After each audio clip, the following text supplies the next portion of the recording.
네, 안녕하세요. 저는 서울미즈병원 산부인과 이은지 과장입니다.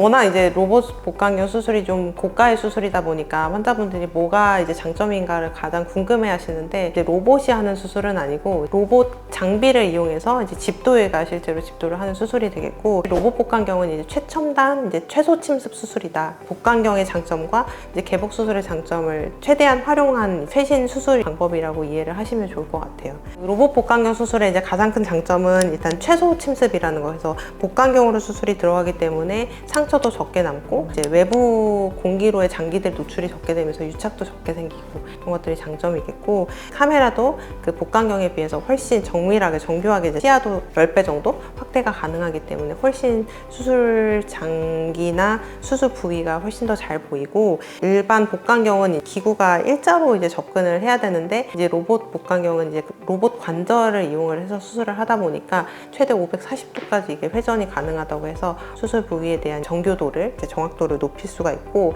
가장 큰 장점 중에 하나라고 저는 생각을 하는 게 아무래도 미세한 손떨림이 좀 있을 수밖에 없는데, 이걸 중간에 로봇이 이제 보완을 해주다 보니까 이제 손떨림에 의한 장기의 손상이라든지 이런 것들을 최소화할 수 있고, 미세 관절을 이용해서 봉합 같은 것도 훨씬 정교하게 이제 이루어질 수 있어요. 그리고 이제 의사로서도 복강경은 서서 수술을 해야 되는데 이제 로봇 복강경은 앉아서 수술하다 보니까 수술에 좀 더 집중할 수 있는 그런 장점이 있다고 생각합니다.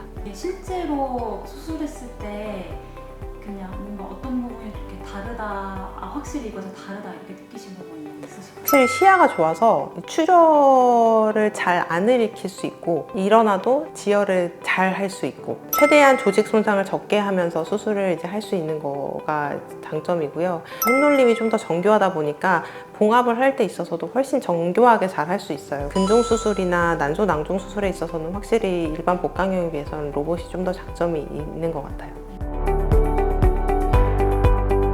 단순하게 막 로봇 복강경이 일반 복강경보다 무조건 좋다 뭐 이런 건 아니고요. 종양의 위치나 크기나 뭐 상태에 따라서 의료진 판단하에 사실 수술 방법은 결정하는 게 맞을 것 같아요. 특히 이제 자궁이랑 난소가 기본적으로 골반 안에 깊숙이 위치해 있고, 크기도 임신하기 전에는 굉장히 작은 사이즈이기 때문에 좁은 골반을 이제 수술하는 게 복강경이 조금 더 난이도가 있는 측면이 있는 것 같아요. 그래서 통계적으로도 산부인과 여러 가지 수술 영역에서 이제 로봇 복강경이 급속도로 늘어나고 있는 추세고, 비슷한 위치에 있는 장기, 이제 비뇨기과나 대장학문외과에서도 로봇 복강경들을 많이 활용하는 이유가 아무래도 이제 골반이라는 좁은 공간에서 수술을 해야 되다 보니까 정밀도가 이제 요하는 수술인 경우에는 이제 로봇 복강경이 좀 장점이 있는 부분이 있는 것 같아요.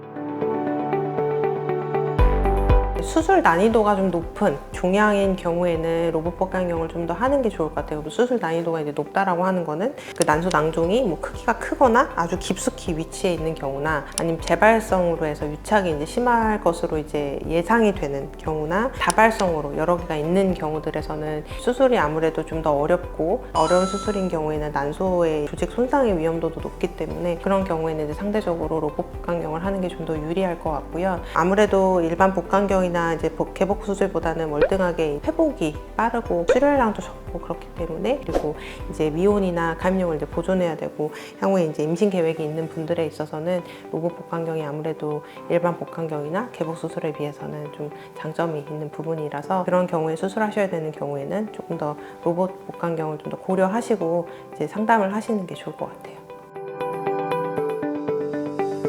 30대 초반의 여성이었고 항문 쪽 출혈로 왔다가 갑자기 이제 자궁내막종 진단을 받아가지고 실제로 외과랑 같이 로봇으로 사실 수술을 했거든요. 그 로봇 수술로 장을 실제로 잘라냈어요. 그 30대 여성이 그 자궁내막종 때문에. 또 양쪽 난소에도 자궁내막종이 있었는데 크기가 사실 크지 않았거든요. 자궁이랑 양쪽 난소랑 직장이랑 거의 한 덩어리로 이제 되어 있어가지고 굉장히 어렵게 수술했던 케이스인데, 증상도 좀 특이했고, 대부분 이제 앞서 말씀드렸던 것처럼 이제 생리통이나 뭐 이런 걸로 왔다가 난소 혹이 발견되는 경우들이 있는데, 반대로 이제 젊은 여자를 굳이 장을 잘라야 되냐고 제가 외과 교수님한테 되려 물어봤었어요. 어차피 남겨놔 봐야 계속 출혈을 유발할 가능성이 높고, 저는 사실 난소에 혹이 크지 않으니까 약물적 치료를 우선적으로 해볼까도 고민을 했었는데, 장로를 만들어야 되거나 이런 수술은 아니었지만 장을 잘라야 된다는 게 좀 제가 환자가 아닌데도 좀 심리적으로 좀 부담이 돼가지고 외과 교수님이랑 상의를 좀 많이 했었는데 자르는 게 좋겠다고 하셔가지고 수술 시간도 꽤 오래 걸리고 회복도 좀 상대적으로 걸리긴 했지만 잘 회복해가지고.